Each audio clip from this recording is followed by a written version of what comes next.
Ακούτε το δεύτερο επεισόδιο της σειράς «Ένας τύπος από τον Τύρναβο». Ένα podcast για το έργο του Θανάση Παπακοσταντίνου, με ιστορίες και τραγούδια μέσα από τις φωνές ανθρώπων που τον πλαισιώνουν καλλιτεχνικά από την αρχή της πορείας του έως σήμερα.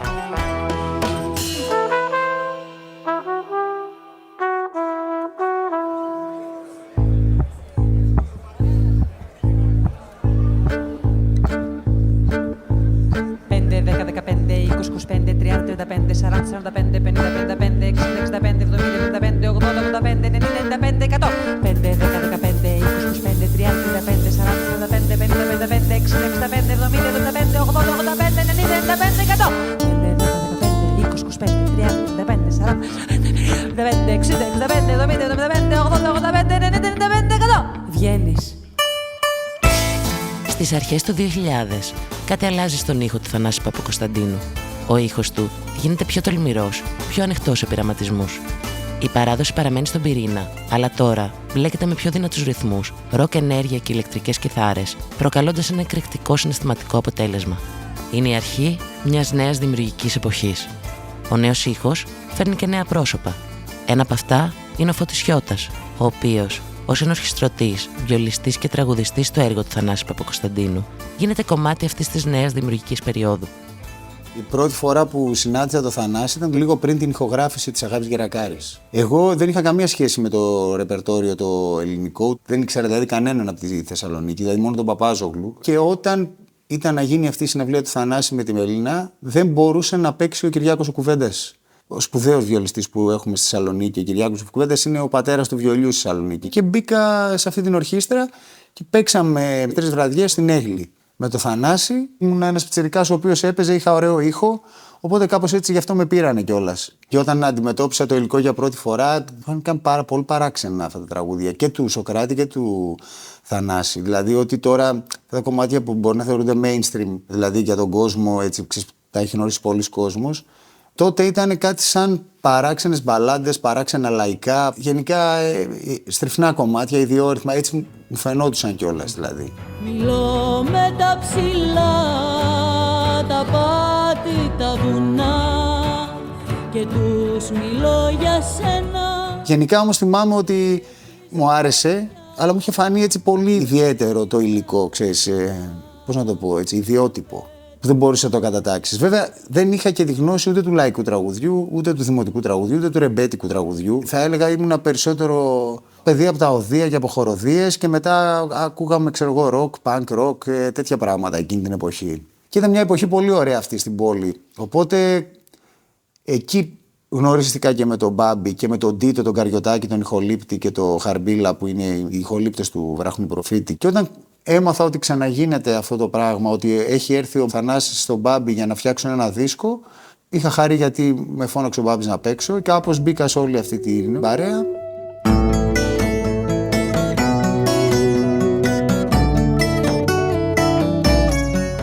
Ο δίσκος Βραχνός Προφήτης αποτελεί μια πραγματική τομή στη δισκογραφία του Θανάση Παπακοσταντίνου, καθώς ενώνει την παράδοση με τον ροκ ήχο.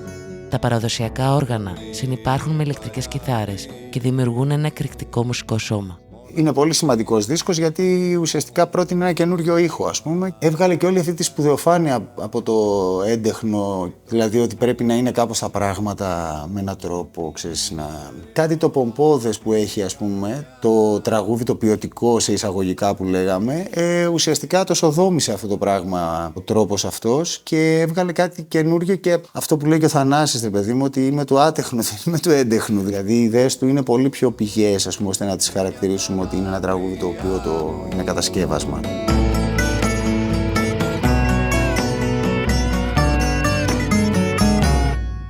Από πίσω έχει αρκετή δουλειά. Δεν είναι δηλαδή μόνο βάζω ένα γκάζι, ας πούμε, ένα power chord πάνω σε ένα λαϊκό σκοπό και γίνεται αυτό. Δεν ήταν ακριβώς έτσι. Είχε πολλή δουλειά από πίσω, πολλή σκέψη, πολυρυθμία, αισθητική, πολύ πάντρεμα με τις αρμονίες, πού απευθύνεται αυτό το πράγμα, σε ποιο κόσμο απευθύνεται, να μην φαίνεται σαν υβρίδιο, αλλά να είναι ένα πράγμα ολοκληρωμένο, ενώ ταυτόχρονα περιέχει διαμετρικά αντίθετα στοιχεία.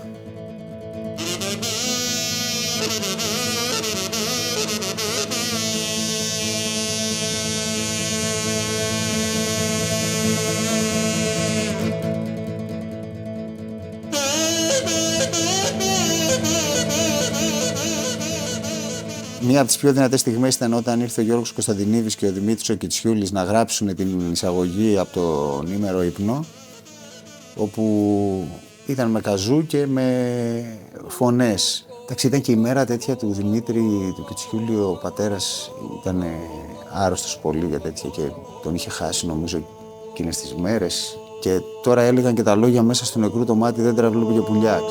Μέσα στο νεκρού το μάτι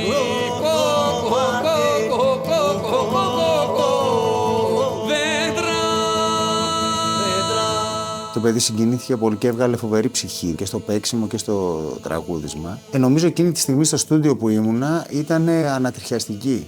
Από τις πιο δυνατές στιγμές που έχω ζήσει στη ζωή μου δηλαδή. Χιόνι σε τόνι τρυφερό για του φιδιού τον ύπνο. Χιόνι και πένθυμο σκυλί βραχνός προφήτης.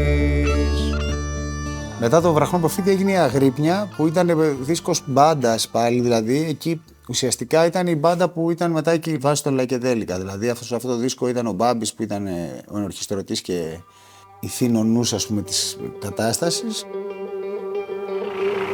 Η Λαϊκεδέλικα ήταν το συγκρότημα που συνόδευε τον Θανάση Παπακοσταντίνου στις αρχές της δεκαετίας του 2000, παντρεύοντας το παραδοσιακό στοιχείο με τον ψυχεδελικό ροκ ήχο. Με τον Μπάμπη Παπαδόπουλο στον ρόλο του ενορχιστρωτή, ο ήχος του Θανάση Παπακοσταντίνου απέκτησε νέα διάσταση. Στο συγκρότημα αυτό συμμετείχαν πολλοί μουσικοί που συνέβαλαν στη διαμόρφωση αυτού του ήχου. Ένας από αυτούς, ο Δημήτρης Μιστακίδης. Είχε γίνει ο δίσκος, δηλαδή η Αγρύπνια και ο Βραχνός Προφήτης, που είχαν κάνει μπαμ, δηλαδή παρακολουθούσε γιατί ήταν και ο Μπάμπης που είχε κάνει την ενορχίστρωση, που είχαν σκάσει τα κομμάτια ξέρεις, και είχαν πάθει όλοι ζευλαμά. Και την επόμενη χρονιά με πήρε ο Μπάμπης και πήγα κι εγώ. Το Θανάση τον συνάντησα πρώτη φορά στην Θεσσαλονίκη. Εγώ τότε έπαιζα στο θέατρο, γιατί δουλεύω και ως ηθοποιός. Η Μάρθα Φριτζίλα, τραγουδίστρια, ηθοποιός και σκηνοθέτης, ξεχωρίζει για την πολυδιάστατη καλλιτεχνική της παρουσία. Κινείται ανάμεσα στη μουσική και το θέατρο, με μια φωνή που συνδυάζει στοιχεία παραδοσιακού, έντεχνου και σύγχρονου ήχου, δίνοντας νέα διάσταση στα τραγούδια του Θανάση Παπακοσταντίνου, με θεατρικότητα και έντονο συναίσθημα. Και στην παράσταση αυτή τραγουδούσα και έπαιζα. Τραγουδούσα παραδοσιακά τραγούδια, διασκευασμένα για την παράσταση. Οπότε ο Θανάσης ήρθε μαζί με τον Γιώργο το Χριστιανάκη στην παράσταση, γιατί του είχε πει ο Χριστιανάκης θέλω να ακούσεις μια κοπέλα. Με τον Χριστιανάκη είχαμε κάνει μια συνεργασία στο Εθνικό Θέατρο, τη Γέρμα του Λόρκα, όπου τραγουδούσα και έπαιζα. Έρχονται λοιπόν με τον Γιώργο, γιατί του είχε πει πιστεύω ότι αυτή η κοπέλα έχει κάτι που ταιριάζει πάρα πολύ σε αυτό που κάνεις εσύ. Μετά την παράσταση πήγαμε στον Τορέ στη Θεσσαλονίκη να πιούμε μια μπύρα, ξέρω εγώ, να φάμε μετά την παράσταση και όλα αυτά. Και ο Θανάσης αμέσως, έτσι όπως μου συστήθηκε, σαν θα ήθελα πολύ να ακούσετε, ξέρω εγώ, τα τραγούδια μου. Και επειδή εγώ ήμουνα χάπατο, άσχετη τελείως, δεν ήξερα, λέω βεβαίως να ακούσω, θα μου φέρετε να ακούσω κάτι, ξέρω. Ήμουνα με τη φίλη μου τη Στέλλα, η οποία Στέλλα με κλωτσούσε κάτω από το τραπέζι, ας πούμε, και με τσιμπούσε. Αυτή τον ήξερε, τον προσκυνούσε δηλαδή, τον αγαπούσε πάρα πολύ. Και μετά που πήγαμε στο σπίτι, έμενα στο σπίτι της Στέλλας, μου λέει δεν θα ακούσεις τίποτα, πες ναι κατευθείαν, ότι δεν χρειάζεται καν να ακούσεις. Ο Θανάσης νομίζω την επομένη κιόλας μέρα μου έφερε τα CD που είχε κάνει μέχρι τότε και κατεβαίνοντας στην Αθήνα θυμάμαι να κάθομαι με τον Βασίλη, τον άντρα μου, πάμε να ακούσουμε. Και κάναμε ακρόαση, αφιέρωμα, όπου μες στο μυαλό κρατούσα σημειώσεις και έλεγα τι είναι αυτό, τι πράγμα είναι. Μου φαίνονταν πολύ καινούριο, πολύ κοντά σε αυτά που μου αρέσουν εμένα, γιατί εγώ έχω και μία τρέλα και με την παράδοση και με τα παραδοσιακά τραγούδια και όλα αυτά. Και αμέσως ένιωσα τη συγγένεια.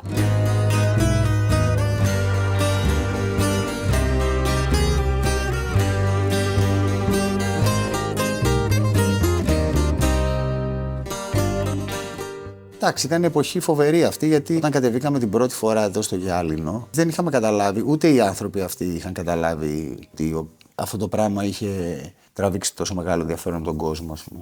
Όταν πήγαμε πρώτη φορά στο μαγαζί, είδαμε κόσμο έξω ουρές και λέμε κάτι άλλο θα έχει.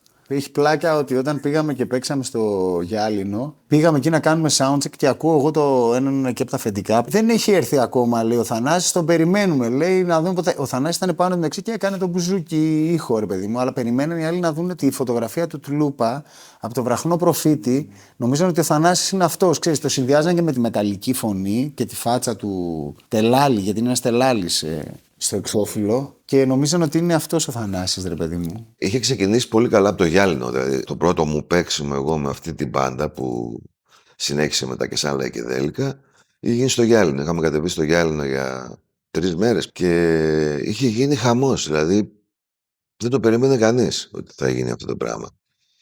Και πήραμε και παράταση, γιατί είχε πάρα πολύ κόσμο. Είχαμε κάτσει δηλαδή μια μέρα κενό και εκείνη τη μέρα πήγαμε στο θέατρο και είδαμε τη Μάρθα να τραγουδάει. Παίζανε στο Γυάλινο και κανόνισε ο Θανάσης να έρθουν στο θέατρο που συνέχιζα εγώ τις παραστάσεις στην Αθήνα, να έρθουν με τους μουσικούς για να κάνουν τύπο ακρόαση. Δηλαδή, παιδιά, έχω δει μια κοπέλα, ελάτε κι εσείς να μου πείτε. Γιατί παίρναν τις αποφάσεις βέβαια όλοι μαζί. Ο Θανάσης έχει αυτή τη δημοκρατική πάντοτε στάση στον τρόπο που δουλεύει, πάρα πολύ και πάρα πολύ αυστηρά και το οποίο δεν έχει αλλάξει μέχρι τώρα. Θέλω να ακούσετε για να μου πείτε. Και ήρθανε με τους μουσικούς στην παράσταση, είδαν την παράσταση. Την άλλη μέρα εγώ πήγα στο Γυάλινο και με ανέβασε να τραγουδήσω και είπα μάλιστα ένα παραδοσιακό. Γιατί δεν ήξερα κανένα τραγούδι το να πω. Τώρα βέβαια η συγκυρία ήταν η εξής, ότι όλοι γνωριζόμασταν μεταξύ μας, αλλά επειδή ήμασταν από διαφορετικούς χώρους ο καθένας, άλλος έπαιζε blues, άλλος έπαιζε ξέρω εγώ έντεχνα, άλλος έπαιζε παραδοσιακά, δεν είχαμε παίξει ποτέ όλοι μαζί. Εντάξει, ήταν μαγικό. Τα χρόνια μου στη Λαϊκεδέλικα ήταν. Εγώ δεν θυμάμαι δηλαδή ξανά να περιμένεις πώς και πώς να έρθει η επόμενη συναυλία. Και μιλάμε για φοβερή ένταση. Δεν κοιμούμασταν κάτι. Βέβαια είχε γίνει και πάρα πολλή δουλειά, έτσι. Πάρα πολλή δουλειά, δεν το συζητάμε. Οι πρόβες ήταν εξαντλητικές. Και εγώ επειδή προερχόμουν και από άλλο χώρο, δηλαδή δεν θα το ξεχάσω αυτό ποτέ, την πρώτη φορά που πήγα στην πρόβα κάναμε την Αγρύπνια. Που είχε ένα ρυφάκι που έπαιζα εγώ, μπορεί να το κάναμε 6-7 ώρες.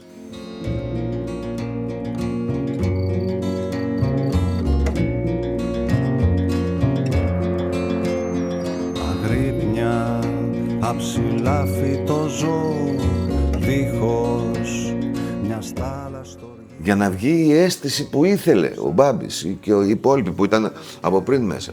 Εγώ δεν καταλάβαινα τι γινόταν. Γιατί το παίζουμε 6 ώρες τώρα αυτό το κομμάτι.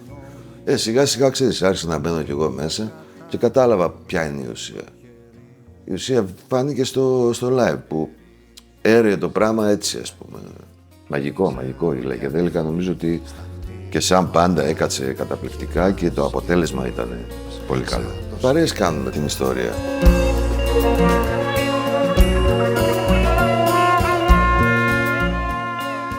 Ο Μπάμπης είχε επίσης αυτή την απόλυτη ελευθερία, ενώ είχε στην πλάτη του τον ήχο της μπάντας και αυτός είχε κάνει και όλη την αλλαγή αυτή προς την ροκ κατάσταση του Θανάση. Ο Μπάμπης με τον Χαρμπίλα και τον Τίτο τον Καριωτάκη, τους ηχολήπτες, αυτοί είχαν φτιάξει αυτό το νέο ήχο του Βραχνού Προφήτη και αυτό το πράγμα κάπως μετά θα βγάζαμε εμείς προς τα έξω, θα πηγαίναμε στον κόσμο.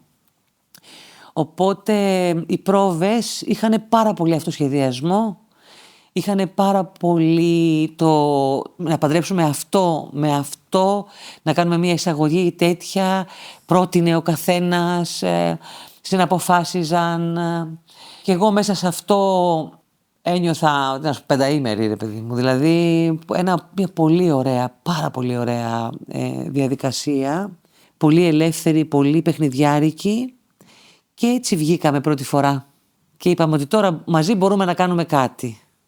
Εγώ ας πούμε δεν είχα ξαναζήσει αυτή την κατάσταση, το ότι βγαίνουμε και τραγουδάμε και δεν ξέρουμε τι ώρα θα τελειώσουμε, γιατί τότε ήταν κάπως έτσι τα live μας. Ήταν η αρχή των πραγμάτων και ήμασταν λίγο σαστισμένοι σε ένα πράγμα καινούριο που φτιάχναμε, που μετά που έγινε Λαϊκεδέλικα και πήρε, ξέρω εγώ, μια ταυτότητα πολύ καθαρή και πρωτότυπη, γιατί τώρα μιλάμε για πολύ μεγάλους μουσικούς, οι οποίοι βρίσκονται επί σκηνής και μπορεί να παίζουν 5 ώρες. Και αυτό δεν το είχα ζήσει εγώ. Ο μουσικός κόσμος του Θανάση Παπακοσταντίνου είναι πρωτότυπος και αναγνωρίσιμος από την πρώτη κιόλας νότα.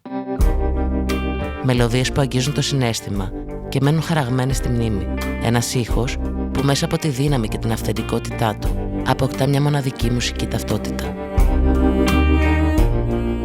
Είναι ο τύπος ο οποίος έχει κάνει όλη αυτή την πατέντα, όπως έκανε και ο Μάρκος με τα ντουζένια, δηλαδή ο Βακάρης με τα κουρδίσματα και τέτοια. Ουσιαστικά έκανε ένα καινούριο πράγμα. Γιατί εντάξει, είναι και ήρωάς του ο Μάρκος Θανάση και φαίνεται αυτό. Και από τον τρόπο που παίζει και από τα τραγούδια ακόμα. Πιστεύω δηλαδή ότι αν έχει μια ρίζα ο Θανάσης με κάποιον άνθρωπο, έτσι μια επικοινωνία και έχει πάρει πράγματα από έναν άνθρωπο, αυτός είναι ο Βακάρης. Ενώ ας πούμε τα σκέφτεται πολύ τα πράγματα και είναι περφεξιονίστας, ο τρόπος του και όλο αυτό που έχει είναι σαν τα φτύνει τα κομμάτια. Τα παίζει άξεστα. Οπότε όλο αυτό έχει μια γοητεία. Είναι ο τύπος με τον μπουζούκι που έχει κάνει αυτή την πατέντα, με αυτή τη φωνή και γράφει αυτές τις ωραίες μελωδίες και τους ωραίους στίχους και αυτό είναι.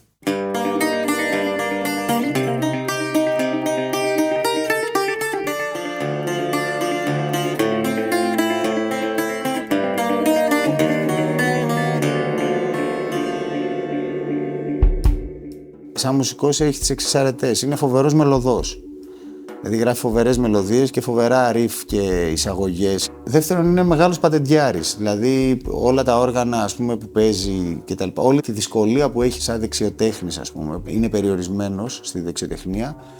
Όλο αυτό που έχει κάνει με τα κουρδίσματα στα όργανα και με τις διαστάσεις που έχουν τα όργανα ή με κατασκευές, γιατί και ο ίδιος φτιάχνει όργανα και γενικά ασχολείται με αυτό. Ακούσε, ας πούμε, ένα κομμάτι του Θανάση που το παίζει ο Θανάσης στο δίσκο και το παίζει μετά ένας δεξιοτέχνης που ζουξεί σε μια ταβέρνα, ας πούμε, και λες κάτι λείπει από το κομμάτι. Λείπει γιατί το παίζει σε άλλο κούρδισμα, δεν ακούγονται ανοιχτές χορδές, δεν ακούγονται άλλα πράγματα. Δηλαδή έχει το χάρισμα του μελωδού, έχει την πατέντα και την ευφυΐα στο να φτιάξει ήχο προσωπικό με αυτόν τον τρόπο, δηλαδή που παίζει τα όργανα και τι όργανα είναι αυτά και πώς τα προσεγγίζει. Και μετά, ας πούμε, το τελειωτικό χτύπημα ήταν όταν πήρε υπολογιστή, όπου έκανε ένα δίσκο, ας πούμε, τη βροχή από κάτω, που ήταν ουσιαστικά μαθαίνω το πρόγραμμα, δηλαδή, και κάνω ένα δίσκο, ξέρεις. Οπότε μέσα σε αυτό έχει μάθει πάρα πολύ καλά και το editing και το πώς δουλεύει ένα πρόγραμμα. Χρησιμοποιεί πάρα πολύ ηχογραφήσεις ιδιαίτερες, low-fi ηχογραφήσεις, και ο Θανάσης βρήκε ένα δικό του τρόπο. Ουσιαστικά όλες αυτές οι ηχογραφήσεις είναι σαν σφινάκια από μνήμες και από παντρέματα διάφορα και ηχητικά πειράματα τα οποία δεν θα τα έκανε κάποιος χολύπτης, ας πούμε. Αλλά τα έκανε με την αίσθησή του και με το θράσος του για να βγάλει αυτό που φαντάζεται. Οπότε για μένα, ρε παιδί μου, έχει κατακτήσει και ένα τρίτο πράγμα που έχει να κάνει με το μπορώ να φτιάξω μουσική μόνος μου.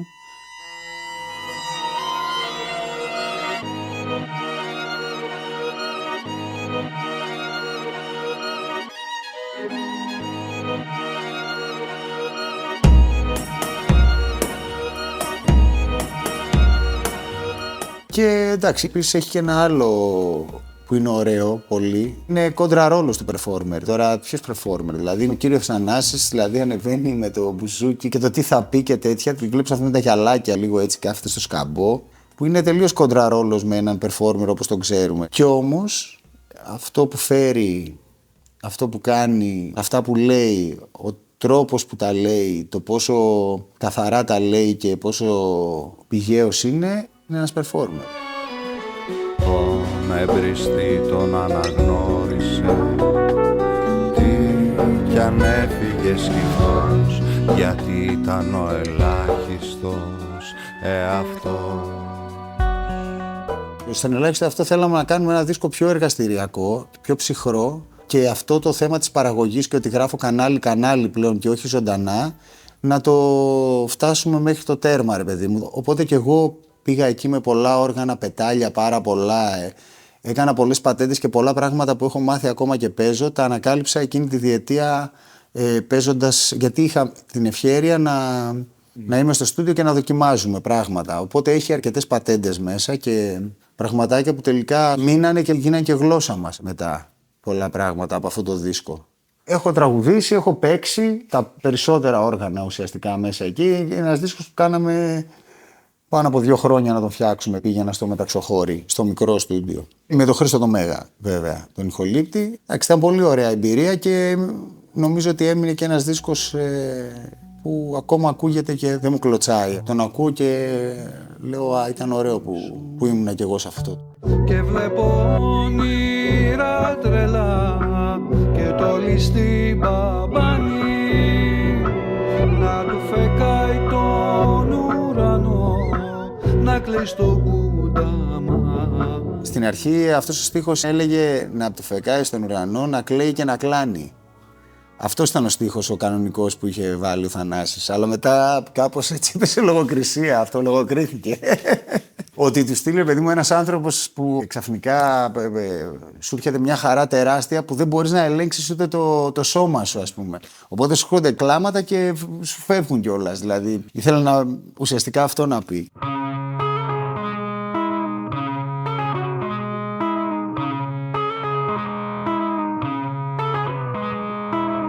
Ξανά στην αγκάλι σου, ξανά σαν μικρό παιδί. Σε αυτό το δίσκο δεν ήταν να τραγουδήσω εγώ. Απλά κάναμε γκάφα επειδή βιαζόμασταν με το Θανάση, για να βιαζόμασταν εννοώ να ευχαριστηθούμε. Και αρχίσαμε και προχωρούσαμε τα κομμάτια χωρίς να ξέρουμε ποιος θα τα τραγουδήσει και χωρίς να έχουμε πάρει τόνους από ανθρώπους. Οπότε ουσιαστικά τι κάναμε, στείλαμε τα κομμάτια σε μια σχετική τονικότητα αντρική λέγαμε και τα τραγουδούσα εγώ στον οδηγό. Και μετά ας πούμε έφτασε η ώρα για να αναζητήσουμε ποιοι θα τα πούν τα τραγούδια, τα οποία είχαν γραφτεί όμως σε συγκεκριμένους τόνους.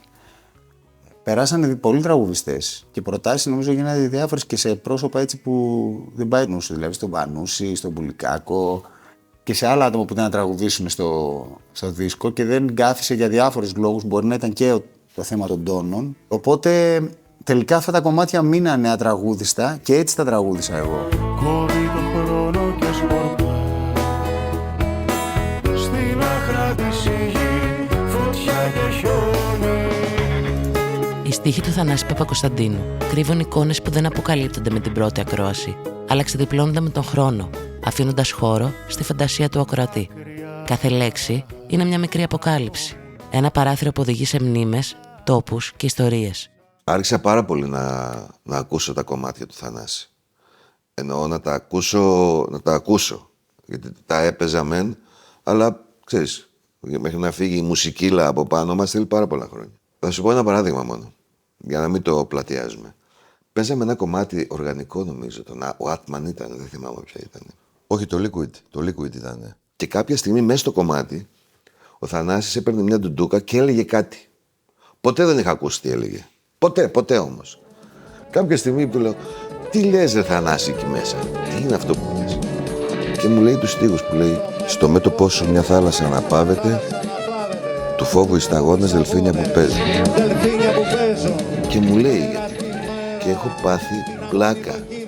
Δηλαδή την ίδια στιγμή όλο το πράγμα που εμείς κάναμε από πίσω και μου φωνόταν γαμάτο μου φάνηκε πάρα πολύ λίγο μπροστά σε αυτό που έλεγε ο τύπος με την ντούκα που μπορεί να μην το άκουγε κανείς, έτσι.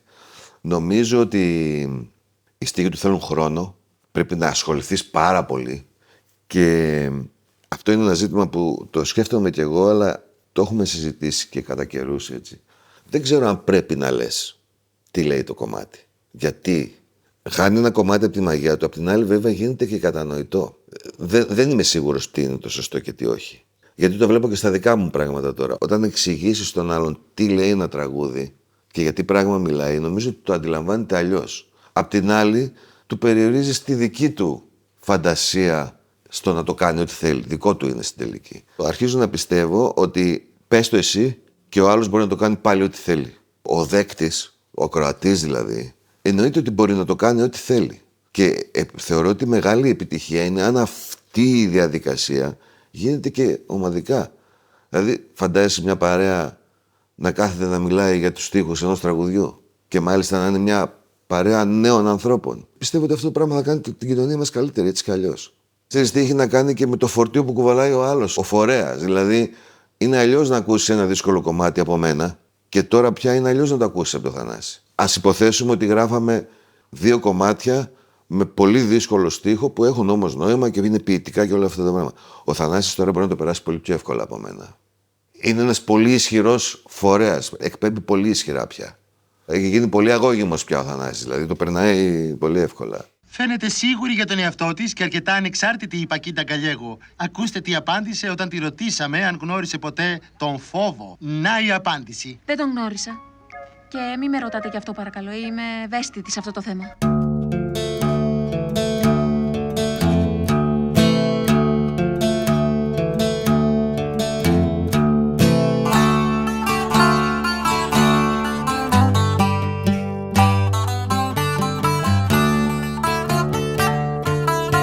Φαντάζομαι την ιστορία την ξέρετε με το Πεχλιβάνι. Γύρισε ο τύπος από το στρατό, μπήκε μέσα στο σπίτι περιμένοντας ότι οι γονείς του θα τρελαθούν από τη χαρά και αυτοί βλέπανε μια βραζιλιάνικη σαπουνόπερα. Και του είπαν ένα τυπικό γεια και γύρισαν και συνεχίσαν να βλέπουν το σύριαλ αυτό.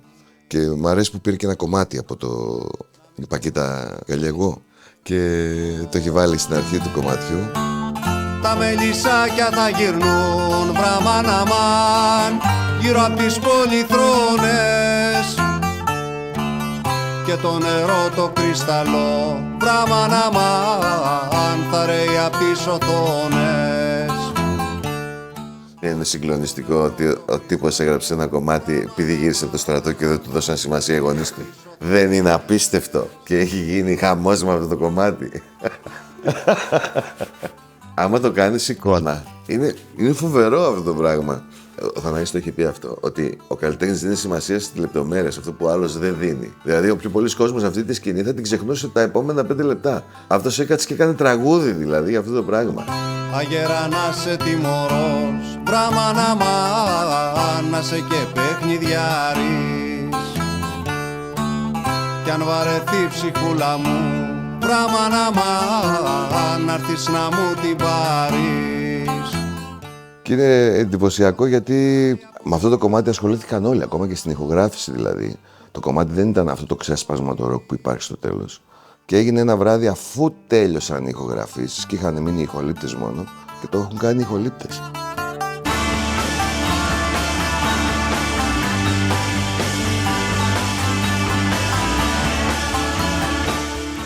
Βλέποντας τώρα, μετά από 40 τόσα χρόνια, το τι έκανε ο Παπάζογλου τότε, νομίζω ότι κάτι αντίστοιχο έκανε ο Θανάσης, που εντάξει ο καθένας στην εποχή του εξυπηρέτησε μουσικά κάτι άλλο, έτσι. Ο Νίκος τότε στην ουσία απενεχοποίησε το λαϊκό, το έβαλε πιο κοντά στους νέους. Ο Θανάσης με κάποιο τρόπο το έκανε με την παράδοση αυτό, με τα παραδοσιακά όργανα. Αλλά νομίζω ότι το κορυφαίο είναι η στιχουργική. Ο τρόπος δηλαδή που χειρίζεται το λόγο και τα νοήματα μέσα από τα τραγούδια που εντάξει έγινε με τους ποιητές, που Θοδωράκης, ο Χατζηδάκης, Ψαρχάκος μελοποίησαν ποιητές και ήρθε στον κόσμο η ποίηση. Αλλά τώρα νομίζω συμβαίνει κάτι διαφορετικό. Δηλαδή ο Θανάσης έφερε σε επαφή πολύ νέο κόσμο, νέο όμως, από ηλικίες 14, 12. Το diversity που υπάρχει και είναι φοβερό. Με νοήματα και με ανησυχίες, αλλά και με τον τρόπο που χειρίζεται τη γλώσσα, με κάποιες αξίες που ξέρεις, ήταν λίγο υποβαθμισμένες. Νομίζω ο Θανάσης αυτό είναι το σημαντικό που έκανε και ότι εντάξει, και το μουσικό δεν πάει παραπίσω. Ο τρόπος δηλαδή που όλα αυτά τα πράγματα γίναν τραγούδια και τραγουδήθηκαν από τον κόσμο και όλη η ενέργεια, ο συνδυασμός ενέργειας, μουσικής, στίχου, όλο, δηλαδή νομίζω ότι όλο πήγε σε ένα άλλο επίπεδο. Αυτό νομίζω ότι θα συζητιέται μετά από πολλά χρόνια.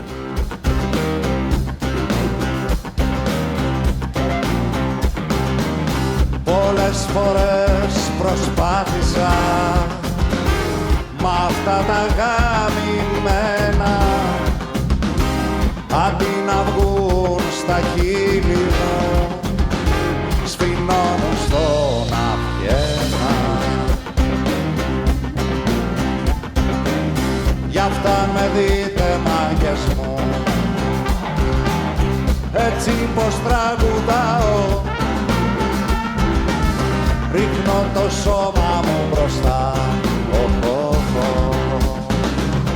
σαν να σας προσκυνάω.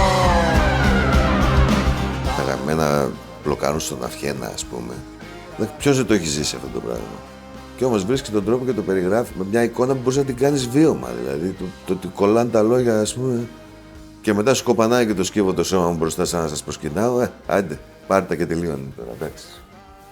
Είναι μεγάλο ταλέντο να βάζεις τις λέξεις. εκεί που πρέπει. Μεγάλο ταλέντο. Έχει διαβάσει πάρα πολύ.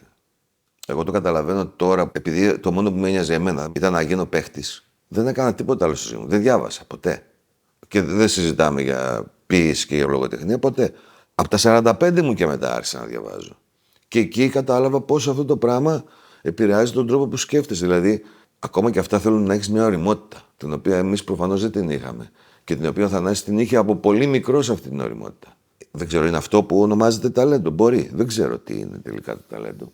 Μπορεί να είναι αυτή η ωριμότητα με την οποία αντιλαμβάνεσαι τα πράγματα. Σε σχέση με το διάβασμα, λοιπόν, το πόσο ανοίγει το μυαλό σου και ο κοινωνικός περίγυρος, παιδιά, είναι πάρα πολύ σύνθετο. Με ποιους ανθρώπους συνδιαλέγεσαι, με ποιους ανθρώπους υπάρχεις, τι κουβέντες κάνεις. Αυτά εγώ στη ζωή μου τα έχω δει, αλλά μέσα στη διάρκεια πάρα πολλών χρόνων. Τώρα, σε κάποιους ανθρώπους προφανώς η συνθήκη είναι τέτοια που επιτρέπει να ευδοκιμήσει το δέντρο. Από αυτό που βλέπω εγώ στη δική μου ζωή και από αυτό που αναγνωρίζω και έχω ζήσει με άλλους ανθρώπους, γιατί έτυχε να βρεθώ με πολλούς χαρισματικούς ανθρώπους, προφανώς αυτές οι συνθήκες σε κάποιους ήταν ώριμες από πολύ νωρίς. Επειδή ταξίδεψα πάρα πολύ και με τον Παπάζογλου και με τον Θανάση, ειδικά με τον Παπάζογλου, γιατί ήταν τέτοιος τύπος, ήρθα σε επαφή με πάρα πολλούς ανθρώπους που είχαν σοφία, δηλαδή που οι συνθήκες είχαν ευδοκιμήσει, ο καθένας με διαφορετικό τρόπο, έτσι. Μπορεί να ήταν πετράς, μπορεί να ήταν ψαράς, αλλά είχαν μια σοφία που είχε ευδοκιμήσει, είχε βρει τον τρόπο και είχε ανθίσει. Δεν έχουν όλοι οι άνθρωποι αυτή την τύχη.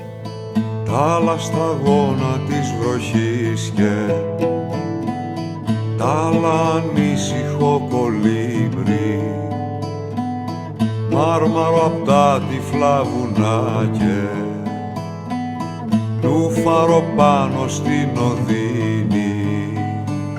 Συγκλονιστική ιστορία. Το 2015, μια οικογένεια προσφύγων, μπαμπάς και κόρη στην ουσία, όχι ολόκληρη οικογένεια, προσπαθήσαν να περάσουν τον Εύρο και για να μην κρυώσει το κοριτσάκι το πήρε ο πατέρας στους ώμους και το πέρασε απέναντι, μέσα από το παγωμένο ποτάμι.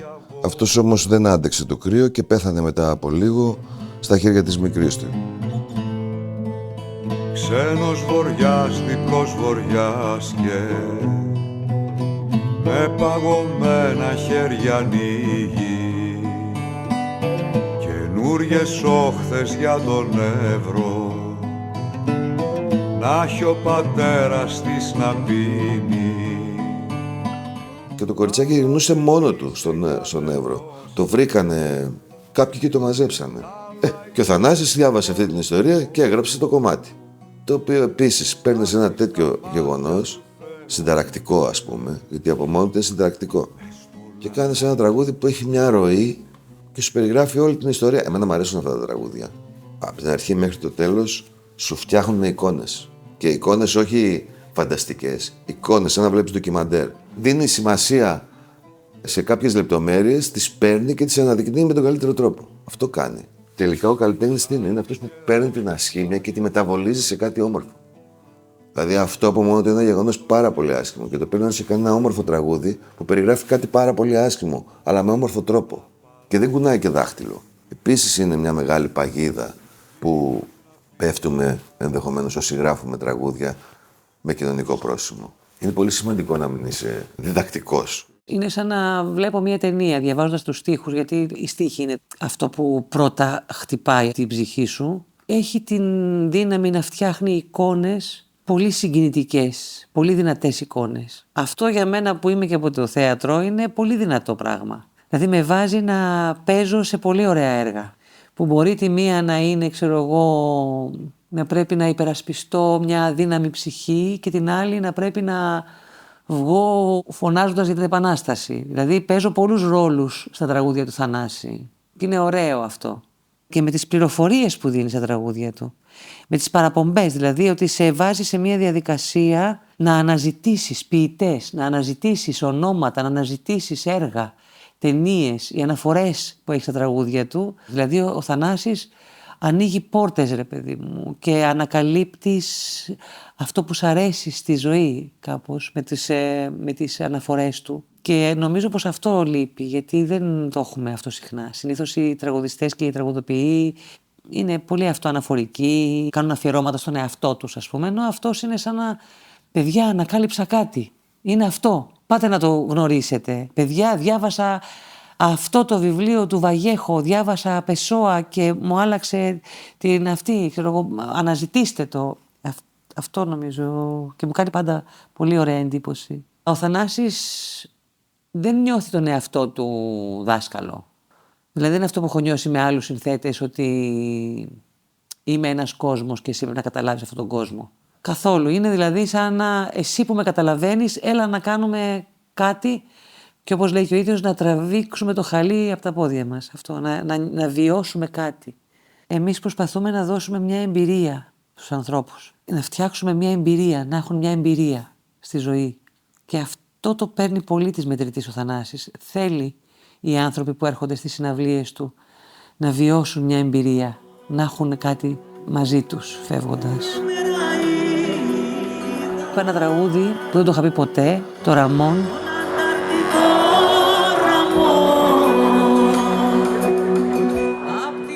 Και είναι από τα τραγούδια που γράφτηκαν πιο πολύ μέσα μου από τα καινούργια αυτά όλα σώμα.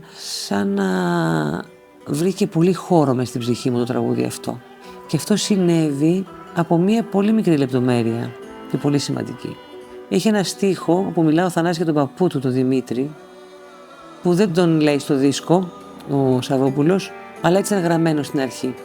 Που λέει: έχεις χαιρετίσματα κάποιον Δημήτρη. Έχεις χαιρετίσματα κάποιον Δημήτρη. Γάλα για τα όρφανα που δεν έχουν σπίτι.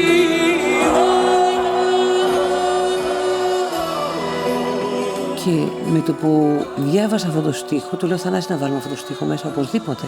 Γιατί Δημήτρης είναι ο πατέρας μου, ήταν ο πατέρας μου που τον είχα χάσει και που μου έλειπε πάρα πολύ και κάθε φορά ήθελα να το λέω για αυτόν, αυτό το στίχο. Και μεγάλωσα χωρίς μητέρα. Και ήταν σαν να μιλούσα για τα ορφανά που ήμασταν εγώ και οι αδερφές μου, ας πούμε. Οπότε το τραγούδι αυτό πραγματικά βρήκε πάρα πολύ χώρο μέσα μου και δεν υπήρχε συναυλία που να μην συγκινούμε και να μην πλαντάζω μέσα μου.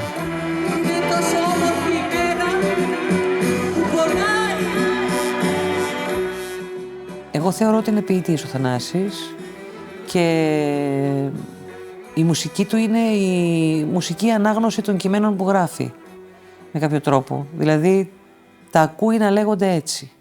Αλλά είναι 100% ποιητής. Δεν έχει περιορισμούς και δεν βάζει ποτέ.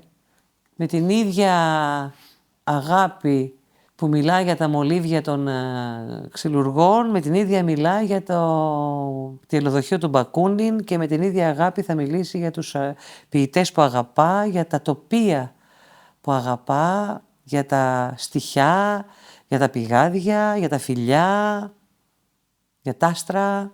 Και τυχαίνει να έχει πιάσει αυτές τις εποχές τους ανθρώπους που έχουν ανάγκη την ποίηση, έχουν πολύ ανάγκη αυτή την ποίηση. Θέλω να αφιερώσω αυτό το τραγούδι στα 30.000 ορφανά της Γάζας. Κατάλαβα αλλιώς τη Φεϊρούζ με τη σφαγή που γίνεται στη Γάζα. Το έλεγα αλλιώς. Δηλαδή το ότι καλούσα τη Φεϊρούζ να βγει στο μπαλκόνι ενώ συμβαίνει αυτό, ας πούμε, στο Λίβανο και στην Παλαιστίνη, ήταν τελείως άλλο. Είχε μεγάλη δύναμη.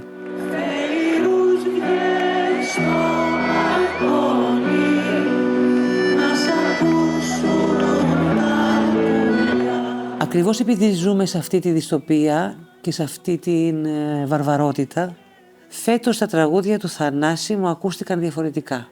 Μου ακούστηκαν παρηγορητικά, μου ακούστηκαν σπαραξικάρδια. Σε ένα βαθμό, ας πούμε, το ένιωθα μικρότερη, αλλά τώρα που βρίσκομαι σε αυτή την κατάσταση, σε μια σχεδόν απελπισία, ας πούμε, με αυτό που συμβαίνει γύρω μας, είναι άλλο όχημα τα τραγούδια αυτά. Είναι το όχημα να πεις τον πολύ μεγάλο σου καημό, να μοιραστείς αυτό το μεγάλο καημό, να παρηγορήσεις αυτόν τον κόσμο.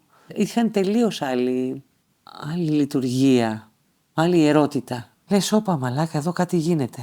Εδώ κάτι γίνεται, δηλαδή το νιώθεις στην πύκνωση του αέρα, γύρω από τα πράγματα, κατάλαβες, το νιώθεις στα βλέμματα των ανθρώπων, στο πώς ακούνε τα τραγούδια, το πώς κλαίνε στα τραγούδια και φιλιούνται, το πώς διεκδικούν τραγουδώντας κάτι. Δηλαδή αυτό το είδα πολύ καθαρά το ότι τα τραγούδια του σαν να τα έχει πολύ ανάγκη ο κόσμος. Πολύ ανάγκη, δηλαδή έβλεπα τα πρόσωπα πονεμένα, αγωνιώδη.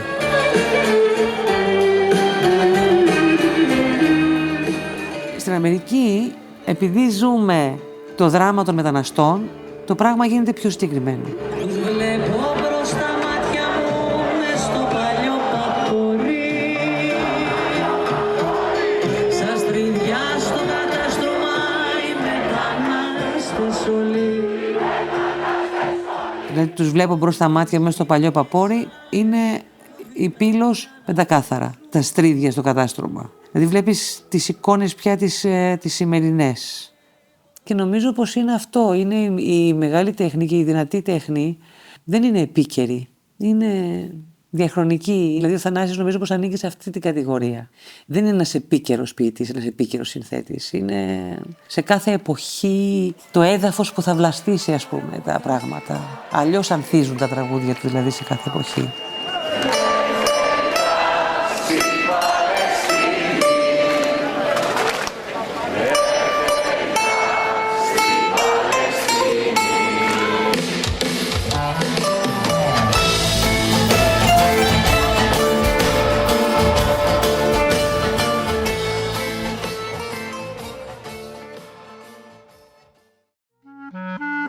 Δεν θέλω τα τραγούδια που έγραψα να ανάβουν αναπτήρες.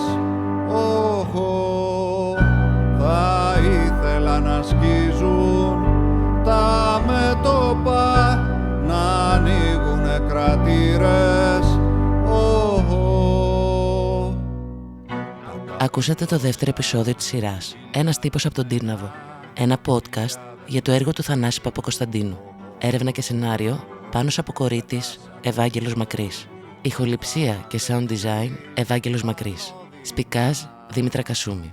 Κείμενα Αθηνά Ζωή Λιμπέρη. Συμμετείχαν με αλφαβητική σειρά Δημήτρης Μεστακίδης, Φώτης Χιώτας, Μάρθα Φρετζίλα. Ευχαριστούμε τον Τόλι και το μουσικό καφενείο Καραγκιόζη στα Εξάρχεια για τη βοήθειά του.